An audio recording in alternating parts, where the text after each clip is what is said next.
Now that you have selected your campaign settings, the next step in the process is to set up your ad groups. And as it says here, an ad group contains one or more ads and a set of related keywords. So for best results, try to focus all of the ads and keywords in an ad group on one product or service. So you can see that by default here we have ad group 1. And what we want to do here is put in about 10 or 20 keywords for one product that we want to promote. Then if we have a separate product, then we can set up a separate ad group with a separate set of keywords for that as well. Now in this example, I'll just set up one ad group, but it'll be the same process that you can set up for each product that you want to set up. And just remember that the campaign settings you've set up in terms of location, language, when it's delivered will be applied to both ad groups. So just keep that in mind. And if you want a different set of campaign settings, you should set up a separate campaign. So what we really need to do, and the big piece of work in this step in the process, is to add in about 10 or 20 keywords. Now, really, this is where we decide what are the terms that we want to appear in the search results for our ads. And this is an important part of the process because this will really determine the success of your campaign. So I'll show you a couple of things to really reduce the cost of your campaigns and pick the right keywords. So the first thing to think about is like what is the intent of the searcher when they type in this word. So something like digital marketing course, if that's what I'm selling, well, obviously that person really wants to buy a digital marketing course. And so that would be a great keyword for me to include in my campaign. Now, I could also put in something like, what is digital marketing? That could be a keyword phrase that I could get my ad to appear for. The thing is though, if somebody's typing in what is digital marketing, you can see there's no ads on that, and that's for a reason. These people who type in what is digital marketing are much further up the sales funnel. They're not even really aware of what it is. Whereas someone who types in digital marketing course online, their intent to buy is much, much closer. They're much further down that sales funnel and they're really ready to buy. They're just searching for a course to buy. So when you think about your keywords, just remember, where are they in that sales funnel? Are they just becoming aware of this? And you should really avoid keywords like that. Or are they really ready to buy and you want to try and use keywords like that when you're setting up your ad group? So just keeping in mind, where are they in the sales funnel? That's an important consideration when you're picking your keywords. Now, how can you come up with more keyword ideas? Well, one thing to do is just to brainstorm a little bit yourself. So I could say digital marketing training. It's kind of a similar thing. Digital marketing class. Marketing class. So these are all terms that they might be typing in. Now, if I want to get a few more ideas, what I can do is also come over here to get keyword ideas. So I can just take one of these and paste these in here. And now AdWords is going to give me a couple of ideas, and I can really scroll down through these and have a look at these as well. Now, once again, I can maybe just pop that into Google, just check it out. Are these really the type of, do I want to compete with these guys? Have they got a very similar product? Or maybe I should really be focusing on something like, an online social media marketing course, something like that would probably be more appropriate for something like I'm doing. So you want to be quite careful in terms of these keywords and get them as accurate as possible. Now, if you want to get more keyword ideas, what you can do is come to the keyword planner tool. This is a tool within AdWords that will help get you more keyword ideas. So if we, for example, just take one of the main keywords here, paste this in, we could adjust that if we wanted to. So we could say the location, the language, etc. if we wanted to narrow that down. So I'm just looking globally here, but if I wanted to look in terms of just say the US, we can pop this in. And you should really match this up with the location you set in your campaign. So let's see if we can get some ideas here. Now, if we look down, we've got some of the same kind of keywords, digital marketing certification.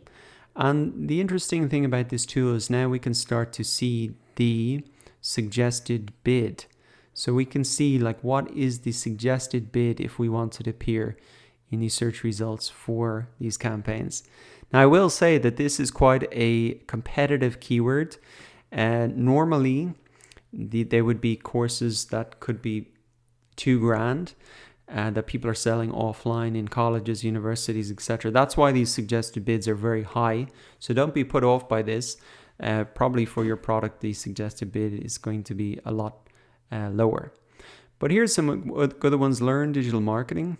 This is maybe a good term that I can use, and I can actually just add this in across here.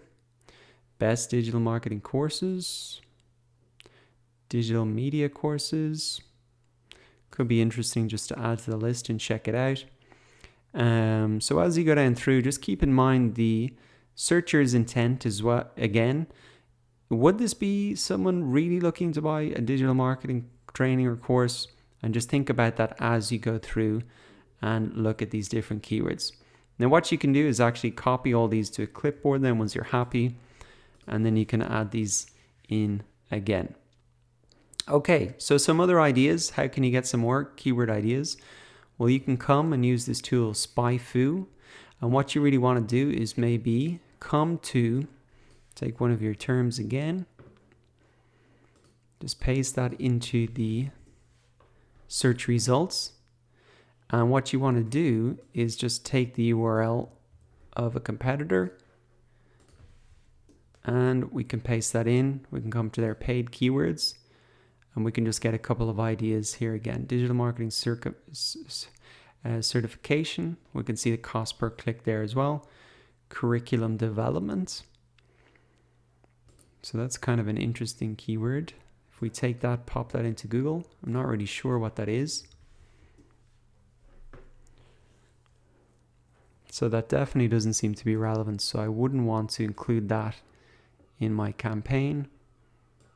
But digital marketing certification is definitely one if I haven't got that there already. So you can see that you can pick up new ideas in a couple of different ways just by thinking of them yourself, searching in Google, using this suggestion tool here, using the Google Keyword Planner, and using SpyFu as well.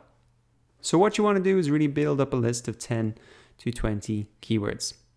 Now, once you've got your keyword list built up, there is one other thing that you should really have a look at before you go ahead and click save and continue, and that is match types.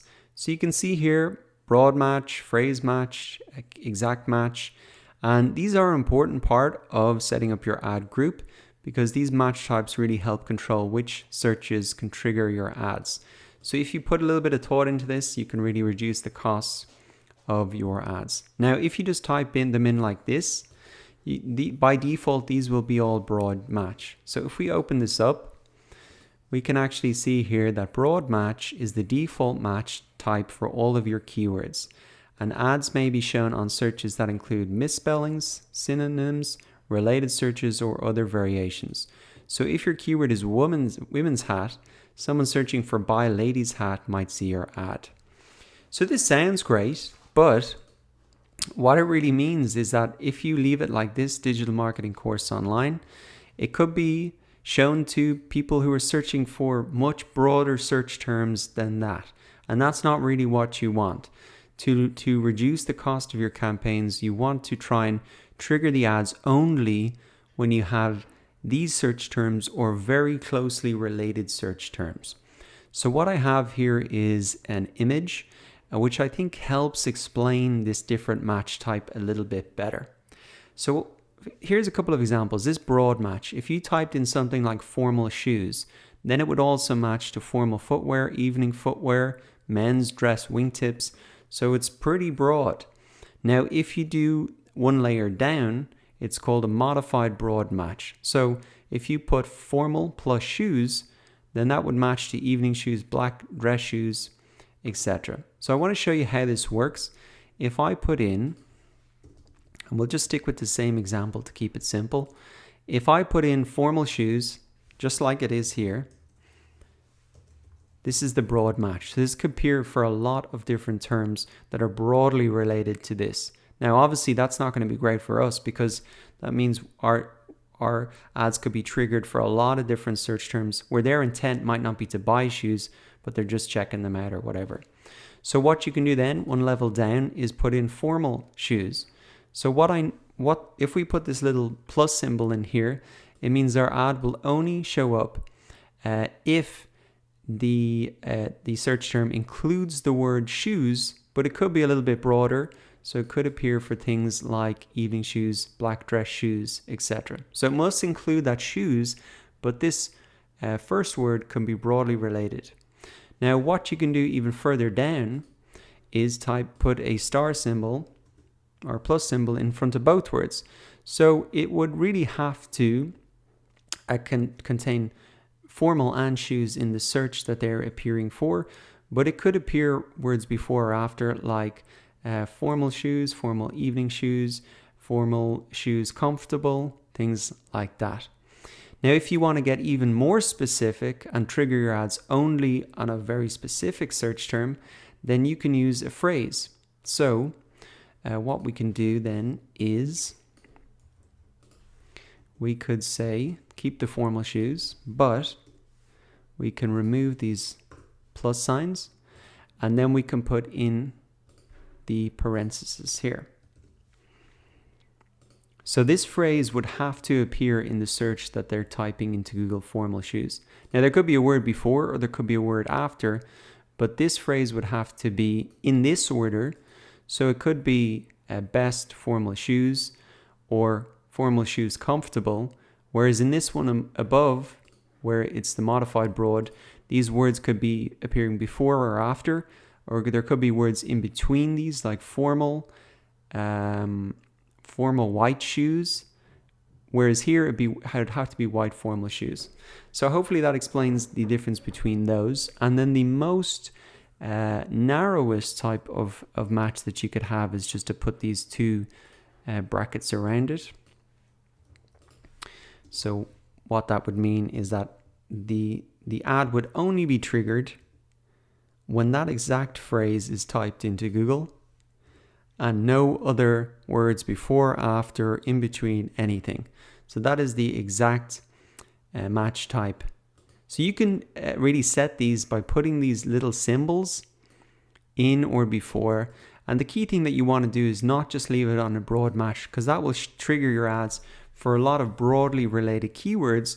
And the purpose of really building up this keyword list and thinking about it is that you have really narrowed down the list of keywords for your ads that are going to be triggered. So what I would suggest you do is really focus on getting a pretty tight key list, and then you can just add the modified broad search on top of that. So what you're saying here is if you add these in, that in the search term, all of these words must appear. Now they could be in different orders, there could be extra words before or after, but all of these words must appear in the search term.